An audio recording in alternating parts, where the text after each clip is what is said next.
ओम शांति। श्रीमद् भगवद गीता एक ऐसी अद्भुत योग संजीवनी है जो हमें अपनी वास्तविक पहचान बताकर एक श्रेष्ठ जीवन जीने की कला सिखाती है। साथियों, इससे पहले की वीडियो में हमने स्वयं परमपिता परमात्मा द्वारा यह समझा कि आत्मा नित्य है, अविनाशी है, सनातन है।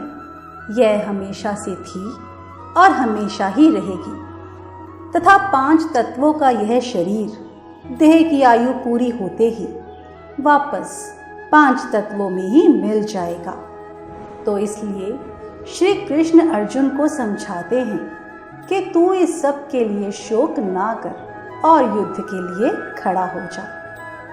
साथियों, अब श्लोक संख्या 31 से लेकर श्लोक संख्या 38 तक क्षत्रिय धर्म के अनुसार शोक करना अनुचित सिद्ध करते हुए श्री कृष्ण अर्जुन को युद्ध के लिए उत्साहित करते हैं। आइए आगे के श्लोकों का भावार्थ जानते हैं।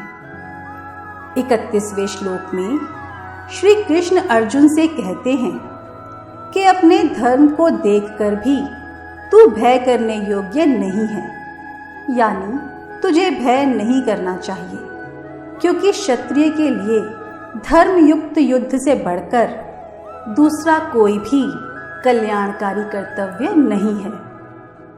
इस श्लोक में भगवान ने यह बताया है कि जिस युद्ध का आरंभ अनीति या लोभ के कारण नहीं किया गया हो और जिसमें अन्याय भी नहीं किया गया हो और जो धर्म संगत हो, कर्तव्य रूप से प्राप्त हो और न्याय के अनुकूल हो, ऐसा युद्ध ही क्षत्रिय के लिए अन्य समस्त धर्मों की अपेक्षा अधिक कल्याणकारक है। इस श्लोक में श्री कृष्ण बताते हैं कि जो युद्ध धर्म के लिए लड़ा जा रहा है और न्याय के अनुकूल है, ऐसा युद्ध ही क्षत्रिय के लिए अन्य समस्त धर्मों की अपेक्षा अधिक कल्याणकारक है।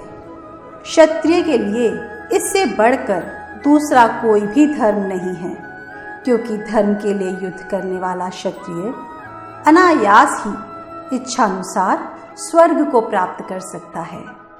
साथियों, इसका अर्थ यह भी है कि यदि हमने कोई भी कार्य करने का निर्णय ले लिया है तो फिर हमें डरना नहीं चाहिए और उससे पीछे नहीं हटना चाहिए।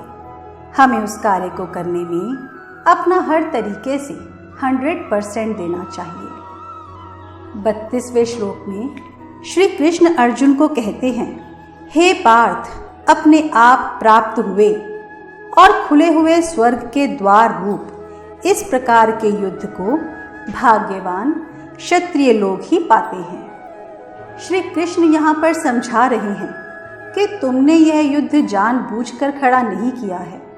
तुम लोगों ने तो संधि करने की बहुत कोशिश की, किंतु जब किसी प्रकार भी तुम्हारा धरोहर के रूप में रखा हुआ राज्य बिना युद्ध के वापस लौटा देने को दुर्योधन राजी नहीं हुआ, उसने स्पष्ट कह दिया कि मैं तो सुई की नोक के बराबर भी जमीन नहीं दूंगा। तो तुम लोगों को बाध्य होकर युद्ध का आयोजन करना पड़ा। इसलिए यह युद्ध तुम्हारे लिए बिना इच्छा किए अपने आप प्राप्त है। श्री कृष्ण यह बताते हैं कि यह खुला हुआ स्वर्ग का द्वार है। ऐसे धर्म युद्ध में मरने वाला मनुष्य सीधा स्वर्ग में जाता है। उसके मार्ग में कोई भी रोक टोक नहीं कर सकता।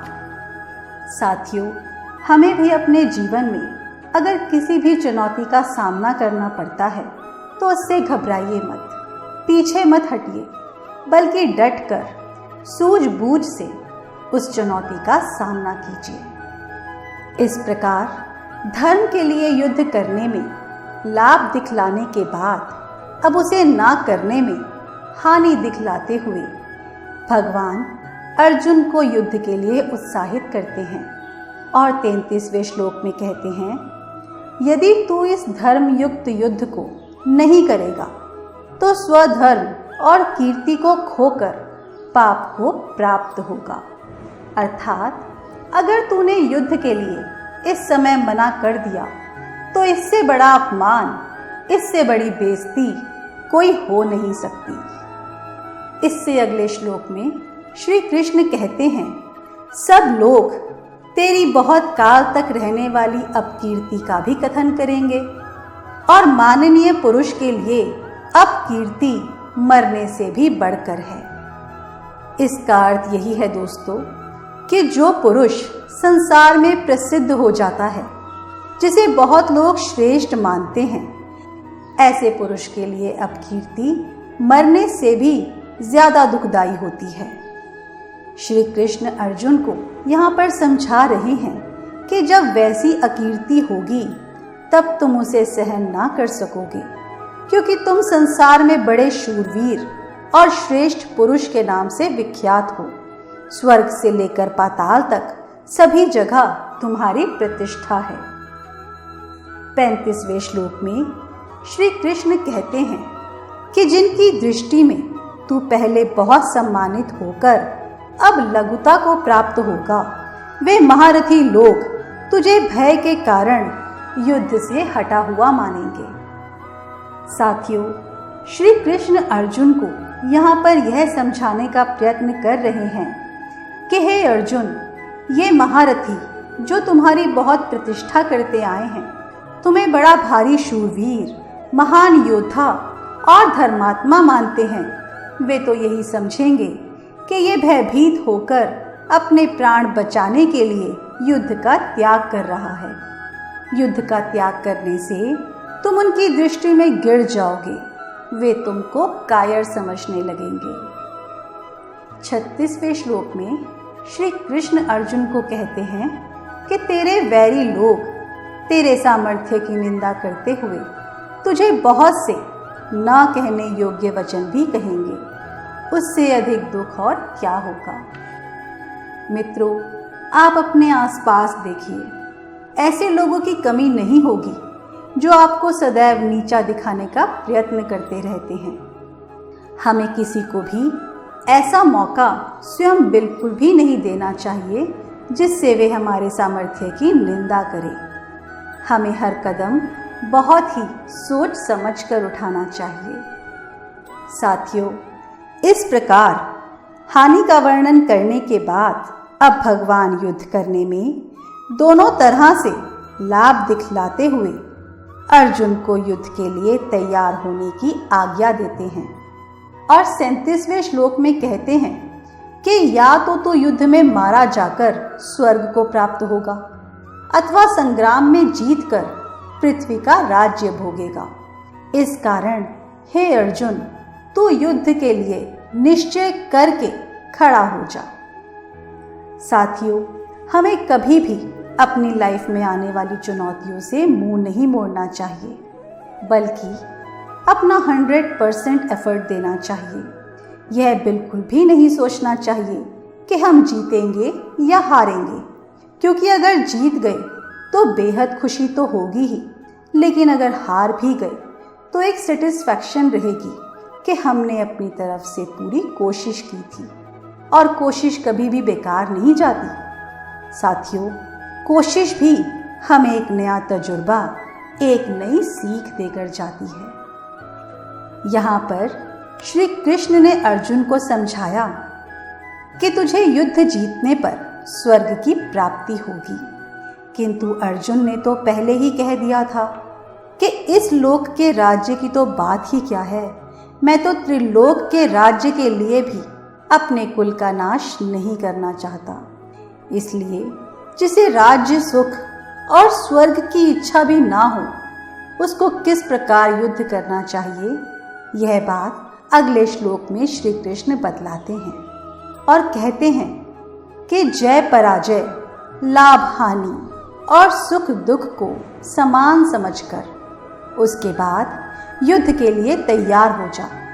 इस प्रकार युद्ध करने से तू पाप को नहीं प्राप्त होगा। साथियों, यहाँ तक भगवान ने सांख्य योग के सिद्धांत से और क्षत्रिय धर्म की दृष्टि से युद्ध का औचित्य सिद्ध करके अर्जुन को युद्ध करने के लिए आज्ञा दी। अब आगे कर्म योग के सिद्धांत से युद्ध का औचित्य बतलाने के लिए वर्णन करते हैं और 39वें श्लोक में कहते हैं, हे पार्थ, यह बुद्धि तेरे लिए ज्ञान योग के विषय में कही गई और अब तू इसको कर्म योग के विषय में सुन।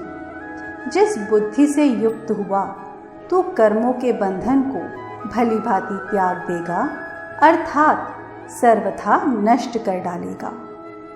यह श्लोक अर्जुन को यह समझाने के लिए है कि तुम क्षत्रिय हो, युद्ध तुम्हारा स्वधर्म है, उसका त्याग तुम्हारे लिए बिल्कुल अनुचित है और उसका करना हर प्रकार से लाभकारी है। श्री कृष्ण अर्जुन को समझाते हैं कि उसे ऐसी युक्ति से युद्ध करना चाहिए जिससे वह बंधन का कारण ना बन सके। इस प्रकार कर्म योग के वर्णन की प्रस्तावना करके श्री कृष्ण अब उसका रहस्यपूर्ण महत्व 40वें श्लोक में बतलाते हैं। इस कर्म योग में आरंभ का अर्थात बीज का नाश नहीं है और उल्टा फल रूप दोष भी नहीं है, बल्कि इस कर्म योग रूप धर्म का थोड़ा सा भी साधन जन्म मृत्यु रूप महान भय से रक्षा कर लेता है। इस श्लोक का अर्थ यही है कि जिस प्रकार किसी खेती करने वाले मनुष्य के खेत में बीज बोकर उसकी रक्षा ना करने से या उसमें जल ना देने से वह बीज नष्ट हो जाते हैं, उस प्रकार इस कर्मयोग के आरंभ का नाश नहीं होता। हजारों वर्षों तक कामना की इच्छा से किए हुए बड़े से बड़े यज्ञ, दान, तप, तीर्थ और व्रत आदि कर्म भी मनुष्य का संसार से उद्धार नहीं कर सकते और निष्काम भाव से किए हुए युद्ध, कृषि, वाणिज्य, सेवा और शिल्प आदि छोटे से छोटे जीविका के कर्म भी भावपूर्ण होने पर क्षण मात्र में संसार से उद्धार करने वाले बन जाते हैं, क्योंकि कल्याण साधन में कर्म की अपेक्षा भाव को ही महत्व दिया गया है। श्री कृष्ण यहाँ पर कह रहे हैं कि पूर्व जन्म के पाप के कारण विषय भोगों का और नास्तिक पुरुषों का संग होने से साधन में विघ्न बाधा तो आ सकती है, किंतु निष्काम कर्म का परिणाम बुरा नहीं होता। दोस्तों, जब हम कर्म करते हैं तो हम यह बिल्कुल भूल जाते हैं कि हम तो एक चैतन्य शक्ति आत्मा हैं। परमपिता परमात्मा गीता ज्ञान द्वारा फिर से हम चैतन्य आत्माओं को यह समझ देते हैं कि योग की अग्नि द्वारा ही हम अपने पाप कर्मों को भस्म कर सकते हैं। यदि हम विश्वास और प्यार से उस परमात्मा के साथ जुड़ जाएं, तो वह परमात्मा जो प्रेम का सागर है, गुणों का सागर है, शांति का सागर है, आनंद का सागर है, सुख का सागर है, वह हमारे जीवन को भी गुणों से, आनंद से, सुख से, प्रेम से और शांति से भरपूर कर देगा। तो आइए दोस्तों, हम भी स्वयं को आत्मा निश्चय कर परमात्मा के प्यार का अनुभव करें और स्वयं को भाग्यशाली महसूस करते हुए अपने जीवन को खुशहाल बनाएं। ओम शांति।